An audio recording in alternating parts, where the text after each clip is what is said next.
Glórias a Deus, aleluias. A fé para remover montanhas. Capítulo 7. Usando em prol do próximo para remover montanhas. Autor: Kenneth Hagin. Louvado seja Deus. Compartilhe. Se inscreva em nome de Jesus. E Jesus respondendo disse-lhes: Tende fé em Deus, porque em verdade vos digo que qualquer que disser a este monte: ergue-te e lança-te no mar, e não duvidar em seu coração, mas crer que se fará aquilo que diz, tudo o que disser-lhe será feito. Por isso, vos digo que tudo o que pedirdes orando, crede que o recebereis e tê-lo-eis. E quando estiver orando, perdoai, se tendes alguma coisa contra alguém, para que vosso Pai, que está nos céus, vos perdoe vossas ofensas. Mas, se vós não perdoardes, também vosso Pai que estais no céu vos não perdoará as vossas ofensas. Marcos capítulo 11, versos 22 a 26. Nos 6 capítulos anteriores, falei a respeito de 6 fatos importantes da fé que o capacitarão a remover montanhas da sua vida. Você pode deixar a sua fé operar em seu favor e ela sempre lhe trará resultados. Às vezes, mas nem sempre você pode fazer a sua fé funcionar em prol de outra pessoa. Eis aí a questão. Quero ressaltar o texto de Marcos 11, 24. A primeira expressão que consta nesse texto é por isso. Sempre é bom ver por que consta essa expressão na Bíblia. Aqui ela forma uma ligação entre o que Jesus estava para dizer e o que ele acabara de dizer. Em Marcos 11, 23, Jesus dissera: porque em verdade vos digo que qualquer que disser a este monte: ergue-te e lança-te no mar, e não duvidar em seu coração, mas crer que se fará aquilo que diz, tudo o que disser lhe será feito. Em Marcos 11, 24, Jesus dissera: por isso vos digo que tudo o que pedirdes, orando, credes que o recebereis e tê-lo-eis. O versículo refere a todos em geral, a você com os desejos que possui. Você não poderá, porém, forçar terceiros a aceitarem os seus desejos. Em Marcos 11, 24, Jesus está falando sobre os desejos pessoais que você possui. Mas, se outra pessoa não concorda, você não poderá impor a ela coisa alguma. No caso de orar por outra pessoa, a vontade dela influirá na resposta. Você poderá orar por ela e com ela, mas precisará que ela concorde com você. Sobre isso nós lemos em Mateus capítulo 18, verso 19. Também vos digo que, se 2 de vós concordarem na terra acerca de qualquer coisa que pedirem, isso lhes será feito por meu Pai que está nos céus. Louvado seja Deus. A Bíblia afirma mais coisas nesse sentido. Amós, capítulo 3, versos 3, a palavra de Deus diz assim: andarão 2 juntos se não estiverem de acordo? Você não levará uma pessoa à cura crendo que ela viverá, ao passo que ela crê que morrerá. Dessa forma, não há acordo. As pessoas têm vindo a mim pedindo oração e pergunto, em favor de quê? Explicam, você usa aquele texto bíblico de Mateus 18:19. Também vos digo que se dois de vós concordarem na terra acerca de qualquer coisa que pedirem, isso lhes será feito por meu Pai que estás no céu. Sim, eu digo. Quero que ore comigo, dizem, e me contam qual é o pedido que você está pedindo. Hã? Está bem. Vamos ficar agora de mãos dadas e concordar entre nós. Enquanto eu oro, esteja concordando com a oração, pois se prestar atenção, você poderá orar de uma maneira e eu de outra. Acompanhe e concorde, portanto. Esperar não é crer. Lembro-me de certa mulher, em especial, pediu-me que orasse com ela a respeito de uma necessidade financeira. Orei assim, Pai Celeste, concordamos a respeito desses $100 que a família vai precisar no dia 1º do mês. Que a soma chegará em tempo conforme a tua promessa? Também vos digo que se dois de vós concordarem na terra acerca de qualquer coisa que pedirem, isso lhes será feito por meu Pai que estás no céu. Mateus 18:19. Sendo assim, Pai, cremos que fomos atendidos e que assim acontecerá. Já agradecemos em nome de nosso Senhor Jesus. A mulher disse amém. Perguntei, está tudo solucionado, irmã? Você acha? Ela começou a chorar e disse, espero que sim, irmão Eigan. Respondi, nada foi feito. Então, pois, você está esperando e eu estou crendo. Não houve acordo. Não concordamos entre nós. É por essa razão que muitos fracassam quando vão à frente a fim de receber a cura. Eles falham porque só esperam enquanto nós cremos. Não há acordo, não fazemos conexão na fé. O que você pode carregar na sua fé?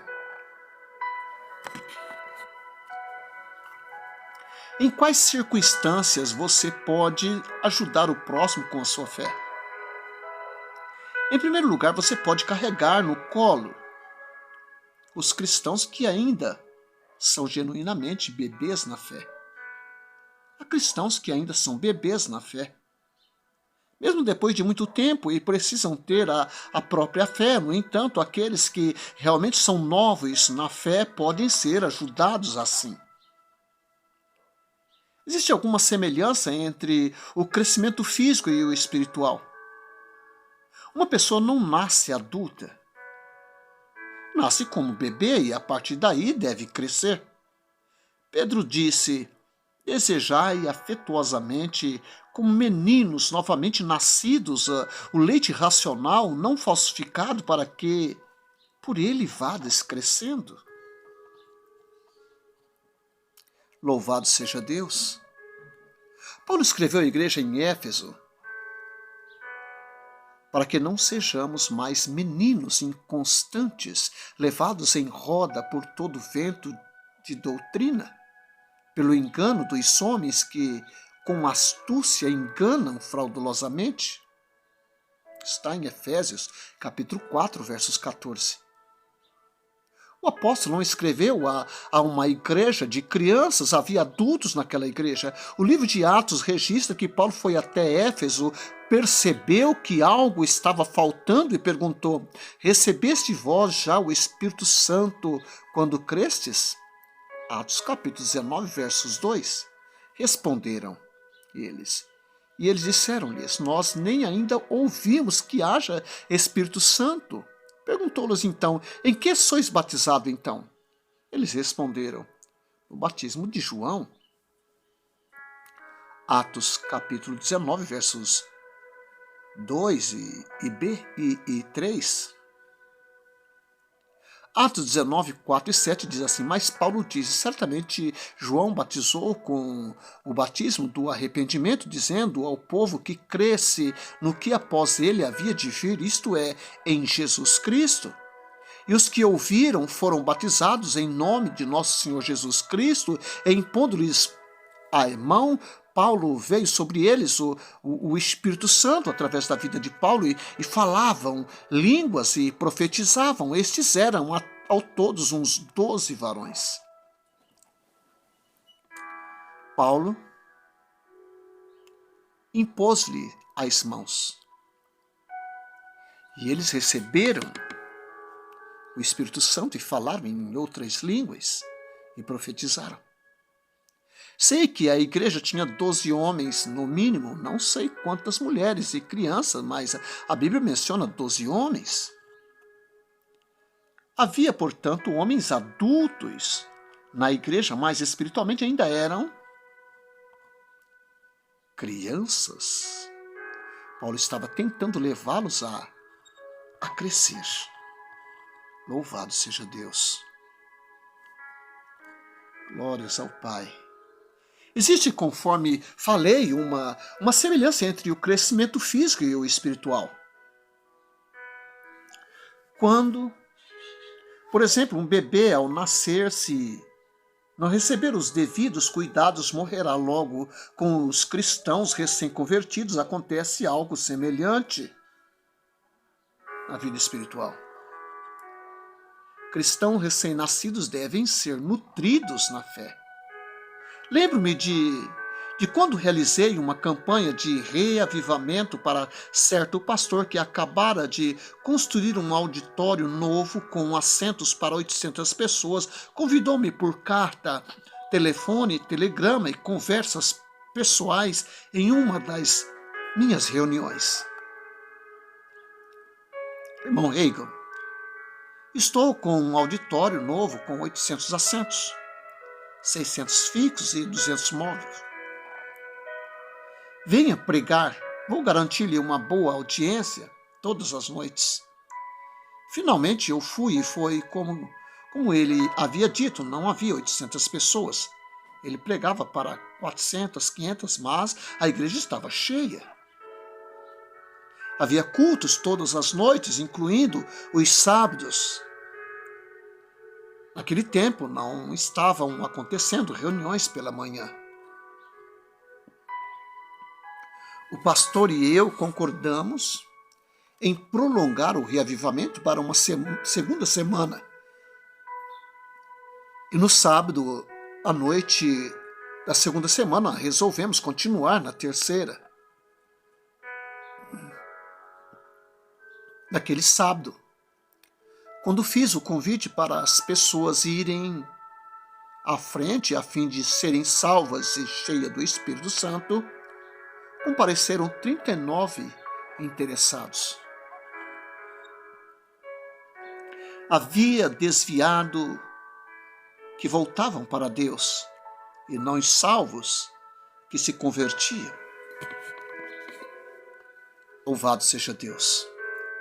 Existiam salas de oração ao lado da plataforma e uma só não daria para 39 pessoas. Por isso, colocamos as senhoras dirigidas por uma senhora cristã em uma das salas e na outra os homens dirigidos por um outro membro. 7 jovens casais entre 28 e 32 anos, segundo suponho, foram à frente. Posteriormente perguntei ao pastor se ele os conhecia e ele disse que não os conhecia, pois eram visitantes na igreja. Perguntei: eram desviados então? Não, respondeu. Eram novos convertidos. Jamais haviam recebido a salvação e nunca tinham sido. Louvado seja Deus. Membros de uma igreja? Alguns nunca tinham visitado uma igreja em toda a sua vida. Naquela noite, todos foram salvos. Você tomou nota dos nomes e dos endereços? Perguntei. Não, respondeu ele. Acho que se receber uma bênção de Deus voltarão por conta própria. Falei-lhe ao mesmo tempo. Vou encerrar as reuniões amanhã à noite. E lhe expliquei o porquê aquele pastor era bastante tolo.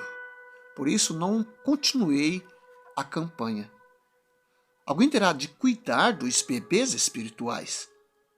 Havia sido pastor de igreja durante quase 12 anos e aprendi algumas coisas durante aquele período. Tenho dó dos pastores, pois os berçários espirituais estão cheios de bebês velhos. Quero dizer que se você levar alguém à salvação, não haverá lugar para pôr o novo convertido, pois não haverá quem queira levantar-se para dar-lhe lugar no berçário espiritual. Esses bebês espirituais mais velhos não cederão suas mamadeiras aos bebês mais novo. Se você tirar a mamadeira de algum deles que foram salvos e cheio do Espírito Santo faz muitos anos, a choradeira será forte. Há dois tipos de bebês. Há dois tipos de bebês, mas bebês espirituais.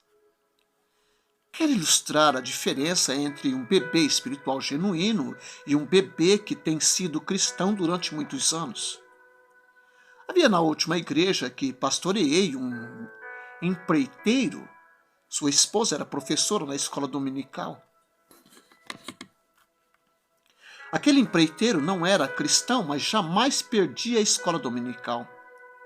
O culto matutino e o culto vespertino aos domingos, durante os reavivamentos, ele ia à igreja com a sua família todas as noites. Finalmente aquele homem disse à esposa, fale com o irmão Reagan em meu nome, sei que não sou salvo. Mas pergunte a ele se a igreja aceitaria os meus dízimos.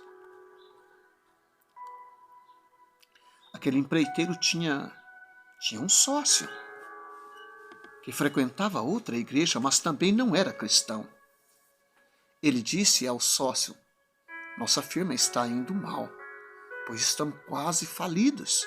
Sei que não somos cristãos, mas creio. Louvado seja Deus. Que se honrássemos a Deus com os nossos dízimos, Ele nos honraria. Não nos recusamos a aceitar os seus dízimos. Respondemos, aquele homem então começou a trazer os dízimos da sua parte da firma, depois comprou a parte do sócio e em 90 dias já estava sem dívidas e obtinha sucesso. Precisou contratar pessoas para trabalhar em sua firma, para isso escolhia membros da igreja. Mesmo antes de ser salvo, aquele homem disse-me, antes de empregar uma pessoa, pergunto no questionário do candidato, você entrega o dízimo? Os funcionários já mais antigos podem continuar comigo, não demitiria, um deles por não entregar o dízimo. No entanto, não contrato mais pessoas que não o entregam. Minha organização é dizimista. Já experimentei e funciona. É uma atitude bem louvável da parte de um incrédulo. Então aquele empreiteiro foi à frente certa noite no culto e foi gloriosamente salvo, continuava contratando membros da igreja para trabalhar em sua firma, inclusive a juventude para serviços eventuais nas férias de verão. Verifiquei na contabilidade da igreja que em certo mês, 2/3 do sustento da igreja provinham da firma dele ou dos seus empregados. Uns 15 dias depois da conversão daquele empreiteiro, preparei-me para ir à cidade comprar alimentos e passar no correio para buscar a nossa correspondência. Enquanto fazia barba, fiquei consciente da voz do Espírito Santo falando ao meu íntimo, ao meu espírito. Não era audível, mas era a voz de Deus, que sabia do interior. Antes de ir à cidade, passe na casa de fulano e ore por ele. Tratava-se do empreiteiro que acabara de ser salvo. O senhor disse, ele ficou furioso no emprego, perdeu o controle e xingou alguém, quero que você vá restaurá-lo. Expliquei à minha esposa o que me foi dito. A minha esposa disse, vá visitá-lo então. Deixe para depois aí da cidade. Não estamos com pressa. Acabei de me trocar e então vi um automóvel chegar à frente da casa pastoral. Pela janela reconheci a esposa do empreiteiro. Entrando, ela disse, irmão Reiga, não conte ao meu marido que eu vim. Ele ficaria muito zangado. Ficou furioso no serviço, perdeu o controle e uns empregados disseram que xingou. Ele disse não ter consciência de ter xingado, mas mesmo assim disse, sou um desviado, jamais voltarei à igreja. Algum tempo, machucou suas costas no trabalho e agora a dor voltou e está doente de cama. Vocês podem visitá-los. Mas não conte para ele que passei aqui. Se ele perguntar se vocês conversaram comigo, não sei o que vocês podem responder. Já sei, respondi. Você pode confirmar com a minha esposa que acabo de dizer que o Senhor me mandou ir para lá e conversar com ele. Então direi que o Senhor me enviou até ele. Fui para a casa daquele empreiteiro e bati na porta do seu quarto. Ele gritou, entre. Quando me viu abrir a porta, cobriu a cabeça com os cobertores. O coitado estava com muita vergonha. Você deve lembrar-se de que ele tinha apenas 2 semanas de idade no Senhor. Alguns entre nós que somos mais velhos na fé, ficamos esquecidos como é a vida do recém-convertido. Alguém é salvo no domingo à noite e esperamos dele uma vida tão virtuosa e dedicada como a nossa. Como recém-convertidos também tivemos as nossas falhas. Aquele empreiteiro, portanto, escondeu-se debaixo dos cobertores e me custou arrancá-los dele. Eu era jovem, tinha 28 anos, ele passara dos 40 anos. No entanto, peguei-o nos seus braços e comecei a chorar com aquele homem, pois ele já estava chorando. Falei, fulano, como fui fazer a barba? O Senhor ordenou que eu viesse para cá. Não vamos deixar o diabo ficar com você? Se você errou, não daremos ao diabo a vantagem? O irmão Reagan, ele disse, estou tão envergonhado, fiquei furioso no serviço, perdi o controle e nem sei o que falei. É possível uma pessoa ficar tão irada que não saiba o que está fazendo? Sei disso, pois já fiz isso antes, mas não depois de tornar-me cristão. Ainda posso sentir-me zangado, mas mantenho tudo sob controle. Nunca perdi as estribeiras depois da minha conversão. Meu Deus, louvado seja Deus. Antes podia bater em alguém e às vezes nem saber o que estava fazendo. O empreiteiro disse, sofri aquela lesão nas costas e parecia que tinha sarado. Mas a dor voltou forte. Aquele homem era genuinamente um bebê espiritual. Coloquei as mãos nas suas costas e falei, Deus querido, tu o amas. E sei disso. Sei que fracassou, pecou, mas se envergonhou e se arrependeu, Senhor. Comprova a ele agora que tu o amas, cura as suas costas. O O homem olhou para mim e em um estalar de dedo estava curado, ficou assustado e pulou como se tivesse recebido um choque elétrico, disse, desapareceu toda a dor, sarou com perfeição, instantaneamente, que coisa linda! E rompeu em lágrimas e disse, quer dizer que o senhor me ama suficientemente para me curar? Falei, ele o ama tanto que também o restaurou. Assim o homem continuou na igreja e não o deixamos para o diabo. Tive de voltar mais uma vez, um mês mais tarde, para restaurá-lo depois de perder a paciência no serviço pela segunda vez. Depois disso, não foi mais preciso. Afinal de contas, o que você pode esperar de um bebê? Ele não sabe cuidar de si mesmo. Por isso alguém tem de carregá-lo no colo. Teremos de prestar conta a Deus por nosso modo de tratar os bebês que nasceram em nosso meio no reino de Deus. Lembremos disso.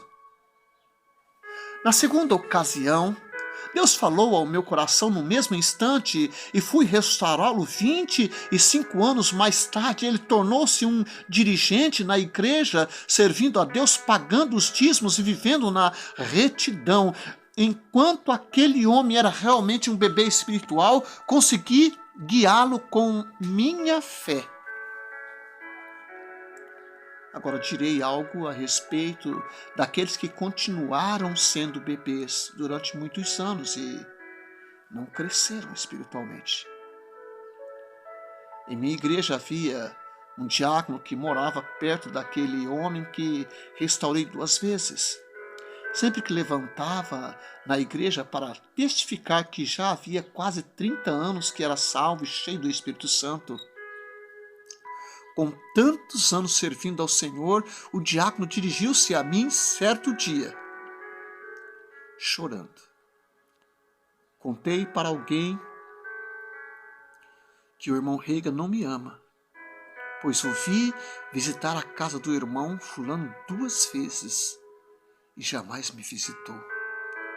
Retruquei, eu não vou visitá-lo mesmo. Você é um bebezão. Se testifica que tem muito tempo de vida cristã, já não precisa ser visitado. É você quem deve sair e fazer visitas. Irmão fulano, você é um bebê na fé. Aquele irmão que eu fui visitar, observe, ele era um bebê espiritual, novo convertido, precisava da ajuda. Você não precisa de ajuda, você deveria estar ajudando-me a cuidar dos bebês espirituais. Mas, na verdade, quer ser pajeado.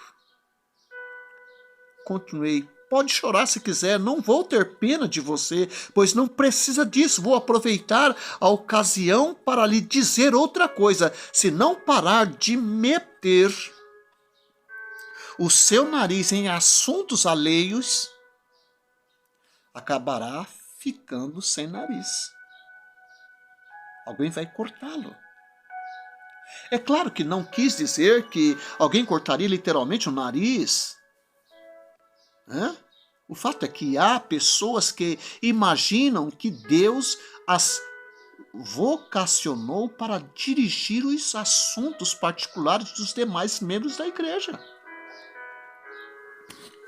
Deus deseja que cresçamos espiritualmente. Foi a pura verdade que contei a esse diácono e ele acabou dando valor. Na hora ficou um pouco ofendido, mas depois de pensar a respeito, voltou para me agradecer. Apertou a minha mão e disse, obrigado, irmão Reagan.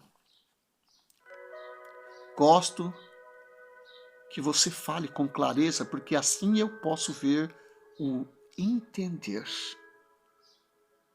Você está 100% certo e eu 100% errado, continuou. Vou sair e ajudá-lo um pouco. Não preciso de alguém para me visitar. Eu é que devo visitar. alguns bebês e ajudar a cuidar deles. Percebo isso, também noto que andei intrometendo-me em assuntos de muitas pessoas por aqui, mas já não falarei mais sobre isso. Você percebe, portanto, que, enquanto as pessoas são bebês espirituais genuínos, poderá carregá-los com a sua fé e conseguir bênçãos para eles. É bem fácil levar um recém-convertido à cura divina. Além disso, é relativamente fácil levar cristãos que jamais ouviram falar da cura divina a receberem a sua cura da parte de Deus. Louvado seja Deus. Mas você poderá exercer a sua fé em favor deles. Deus espera um pouco mais das pessoas que já sabem a respeito da cura divina e já foram ensinadas na palavra. Lembro-me de quando minha esposa e eu éramos recém-casados. Ela era metodista e nada sabia sobre cura divina, ninguém lhe ensinara. Eu já aprendera a respeito na ocasião em que estive enfermo, ainda moço. Um mês depois de nosso casamento, começaram os ventos gelados do inverno. Minha esposa começou a ficar com a garganta inflamada e ela disse: vou mandar aplicar um medicamento em minha garganta. Naqueles velhos tempos, sem os remédios modernos, o médico aplicava um líquido medicamentoso na garganta. Minha esposa disse que o médico já havia prescrito uma operação para a extração das amígdalas. Disse que estavam inflamadas e precisavam ser retiradas. No entanto, cada vez que ia operá-la, ela apresentava um pouco de febre e não era possível anestesiá-la. Minha esposa disse: passarei o inverno inteiro com a garganta inflamada. Assim acontece todos os anos. Chegam os primeiros ventos frios do inverno e fico assim. E apesar dos tratamentos, passo o inverno mirim dessa forma. Pensei, é uma boa oportunidade para começar a ministrar-lhe a respeito da fé. Fazia um mês que nos casamos. Pensei no texto de Marcos 11, 23. Que há quem acredite que a Bíblia opera em nosso favor quando tivermos algum tipo de sentimento especial, mas a palavra de Deus é igualmente verdadeira, com ou sem o nosso consentimento. Nesse sentido, continua sendo verdadeira e ainda funciona. Existem aqueles que creem que a pessoa poderá produzir em si mesma algum tipo especial de fé, mas não poderá. Ou que a fé funcionará quando alguém tiver uma forte sensação, mas não é o caso. Quando usei minha fé em favor da minha esposa, não senti algum tipo de sensação fria ou quente, absolutamente nada. Apenas sabia que Marcos 11, 23 é a verdade que funciona. Funciona independentemente das nossas sensações. Não fundamentada a sua fé nas sensações ou sentimentos, baseia-se na palavra. Quando Marcos 11, 23 operará para terceiros, somente dessa forma. Orarei pela minha esposa porque tinha fé que receberia aquilo que pedia, conforme eu dizia, sem duvidar. Só falei a ela: não vamos ao médico. Aquela doença crônica da garganta irá embora e nunca mais voltará. Fique tranquilo. Pois bem, a doença foi embora e jamais voltou em todos os anos desde então. Por outro lado, eu não podia fazer isso em favor dela mais tarde. Ela tinha de aprender a fazê-lo por conta própria. Ela aprendeu que o que está dito em Marcos 11, 23 funciona. Depois era ela quem deveria exercer e praticar a própria fé. E assim ela tem feito, louvado seja Deus até hoje. Tive grande prazer em demonstrar a todos os meus parentes que Marcos 11, 23 funciona. Certa vez meu tio pediu oração, ele e a sua família não eram salvos. A filha mais nova estava no hospital e o médico disse que estava morrendo. Minha mãe telefonou e me disse: o tio fulano quer que você ore pela Sara. Está morrendo. Os melhores médicos disponíveis tinham perdido a esperança. Sara era quase adulta, mas ainda era a menininha do papai. Pensei que seria uma boa oportunidade para demonstrar como Marcos 11:23 funciona.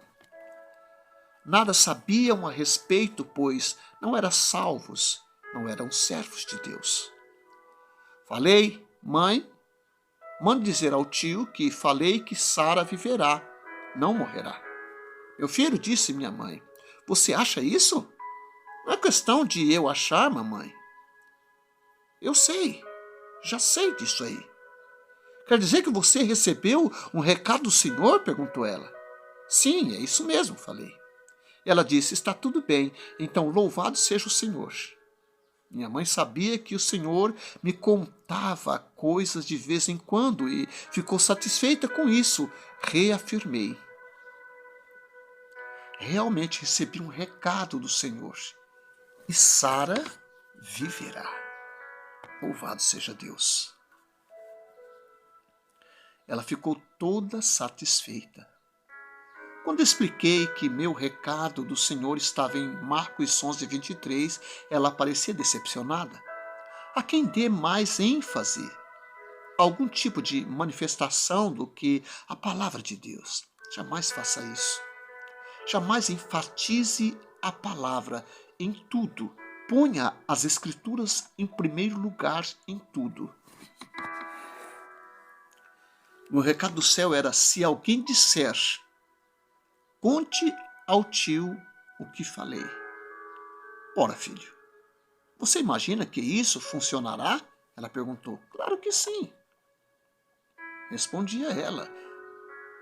Se você agir segundo está escrito em Marcos 11:23, dará certo. É a palavra que vai fazer a obra e não você.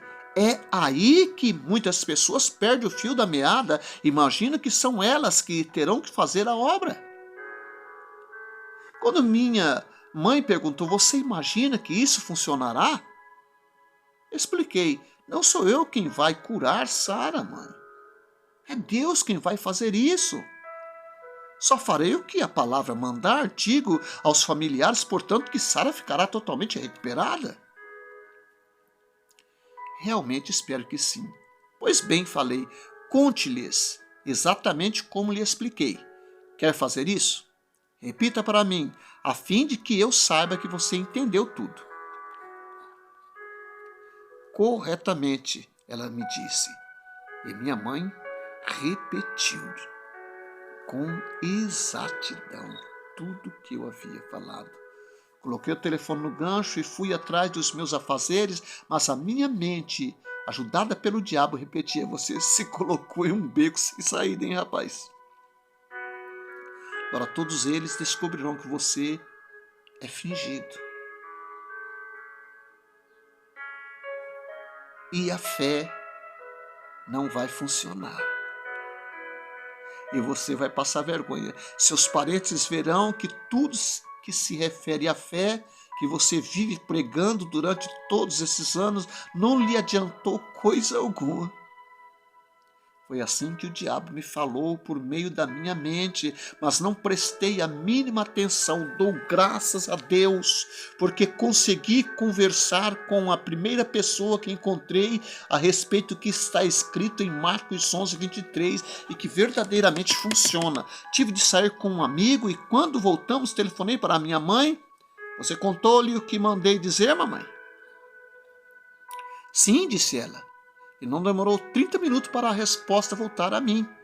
A tia fulana relatou, contei aos demais o que quem mandou dizer, Sara estava deitada na unidade da terapia intensiva, com 3 médicos ao lado, sacudindo a cabeça, disseram que nunca se recuperaria, que morreria logo.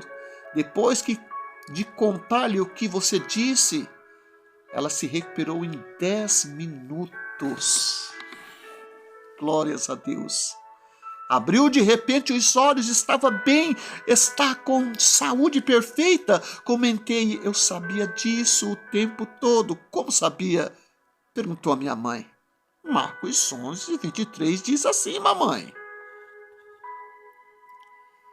Marcos 11:23.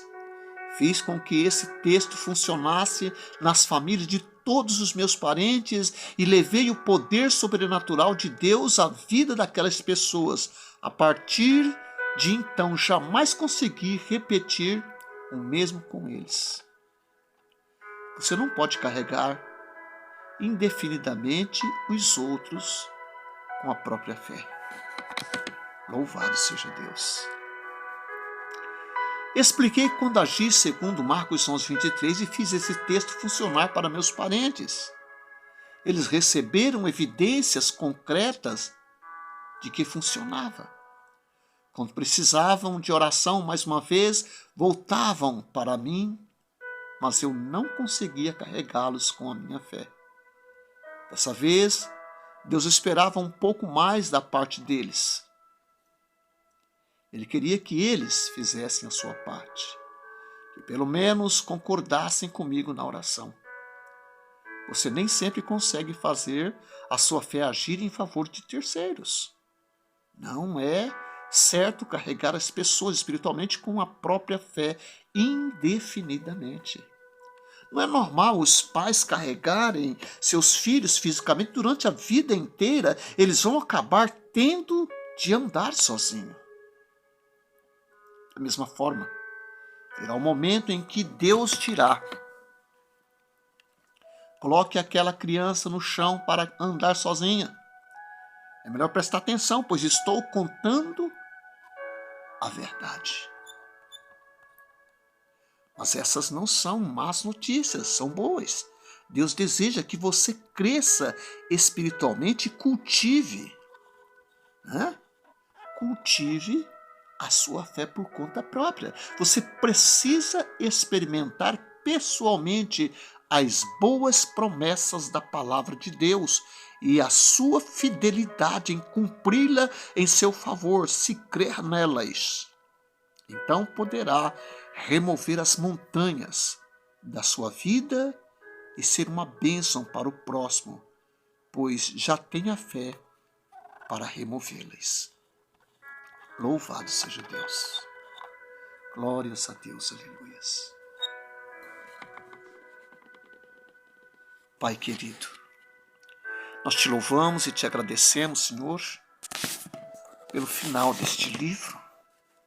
Te agradecemos, papai, por mais esta oportunidade ímpar, Senhor, de transmitir esta mensagem de fé para cada coração que assistir esta mensagem.